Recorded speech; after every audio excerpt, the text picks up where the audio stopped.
God! Lee has gotten away again! General Meade felt his troops were exhausted, sir. He had reinforcements the next day. Lee had none. The torrential rain made it difficult for the general. And impossible for Lee. He had his back to the Potomac. He was trapped. He was unable to get his army back to Virginia. Again, we had him in our grasp. We had only to reach out our hands, and they were ours. But nothing I could say or do would make General Meade move. That, by God, is all I want to hear today about the Army of the Potomac.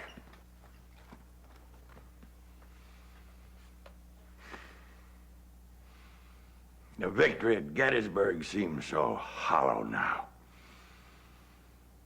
God knows, I never wanted this conflict. But I have sounded the trumpet, and I can never call a retreat. We must endure this fiery trial. It must go on.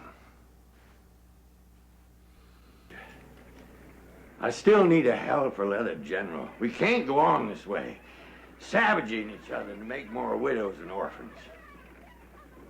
Your report makes Ulysses Grant sound likely. Yes, sir. I know him well. He was 2 years ahead of me at West Point. You told Buckner at Fort Donelson that he'd accept no terms but unconditional surrender. When I heard that, I knew I'd found a man I could talk to. There will be opposition to him if you choose him, sir. Because he drinks? I don't believe it. But he was rumored to have been drunk at Shiloh. Yet he carried the day. George, I'm going to watch him. Grant may be the commander I need, a man who can exploit the Confederacy's weaknesses and force them to the wall. There's a whole way of life at stake here. If it's God's will that we prevail, we won't just win a war. We'll secure freedom for all our people.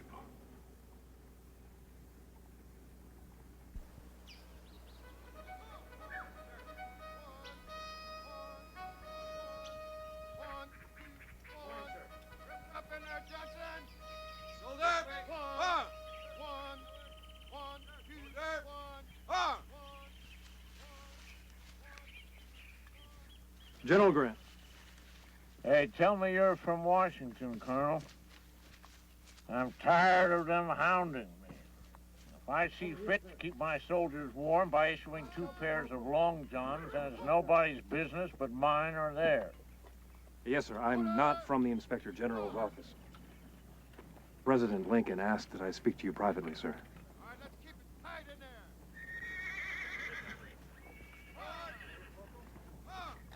President sent you, huh? Yes, sir.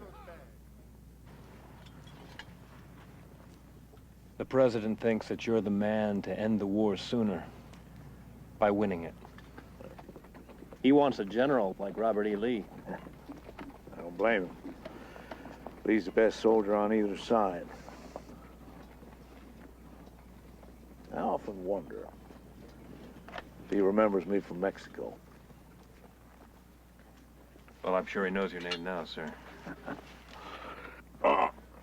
Excuse me, Colonel, I forgot to offer you some of this. Go ahead. Thank you, sir.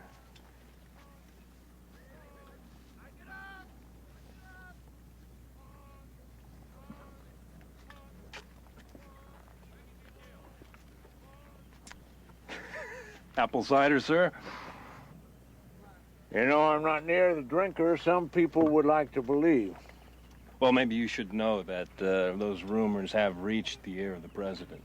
He replied that he'd like to know what kind of whiskey you drank, so he could buy some for his other generals. He said that, did he? Yes, sir. Tell the president. You tell him that if he so chooses. I'll fight Lee for him. Can't promise him an easy victory, but I'll fight him. I'm sure he'll be glad to hear that, sir.